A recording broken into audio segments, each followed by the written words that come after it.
ఇంత చేసి ఒకటి మర్చిపోయానండి. అదేంటంటే ఈరోజు నేనైతే పప్పు మునగాకు కర్రీ అయితే చేస్తున్నాను. చాలా హెల్తీ. జుట్టుకి కానీ, కంటికి కానీ, బ్లడ్ పడటానికి కానీ, బ్లడ్ ఇది అన్నిటికి కూడా చాలా మంచిదండి. అందరూ క్యాజువల్గా చేసుకునేదే. అయినా నేను ఈరోజైతే చేశాను పిల్లల కోసం.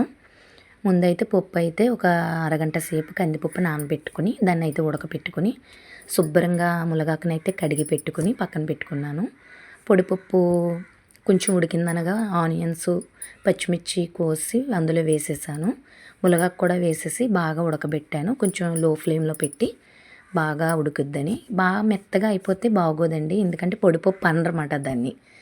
పొడి పొడిగా ఉంటే అది ఆవకాయ కలుపుకుని తింటే ఇంత నెయ్యి వేసుకుని చాలా అంటే చాలా బాగుంటుంది. ఇదైతే మగ్గిపోయిందండి, మొత్తం ఉడికిపోయింది కూడాను. చూసారు కదా, మునగాకు కూడా బాగా మగ్గింది. దీనికైతే పోపు దినుసులు అయితే సిద్ధం చేసుకోవాలి. ఇదైతే రెడీ అయిపోయింది. కొద్దిగా పసుపు, కారం కూడా వేసుకున్నాను. ఇందాక అన్నాను కదా ఒకటి మర్చిపోయానని. ఏం కాదండి, ఉప్పు అయితే మర్చిపోయాను. ఇప్పుడైతే యాడ్ చేశాను అనుకో. ఇవన్నీ కూడా వేసేసి ఇదిగో పర్ఫెక్ట్గా వచ్చింది. చూసారా కరివేపాకు ఎంత తాజాగా ఉందో. మా పక్కనున్న చెట్టుదైతే అప్పటికప్పుడు తెంచుకుని వచ్చాను.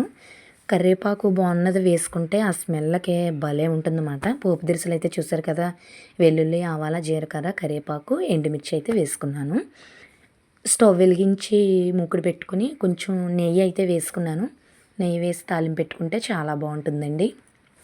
ఆ నెయ్యి మరుగుతున్నప్పుడు వాసన అయితే భలే వచ్చింది. నూనె కూడా వేసుకున్నాను.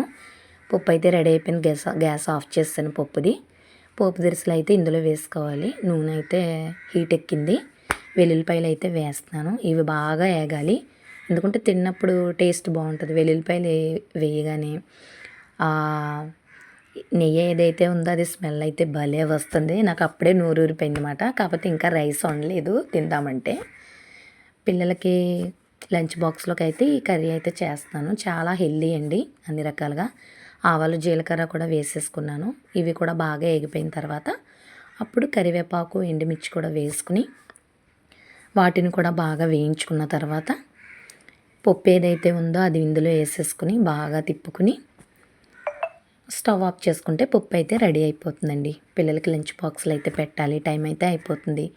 ఈరోజు మీ ఇంట్లో మీరేం కర్రీ చేస్తారో కామెంట్లో చెప్పండి. ఈ పోపు దినుసులు అయితే వేగిపోతున్నాయి. కొంచెం బాగా కరివేపాకు అనేది బాగా వేగితే తినేయటానికి కూడా బాగుంటుంది. పిల్లలు లాంటి వాళ్ళు పక్కన పెడతారు కదా, లేకపోతే ఇంకా కొంచెం వేగాలి కరివేపాకు, ఎండుమిర్చి అనేది. ఇవైతే వేగిపోయినాయండి. పప్పు అయితే ఇందులో వేసేసుకుందాం ఇప్పుడు.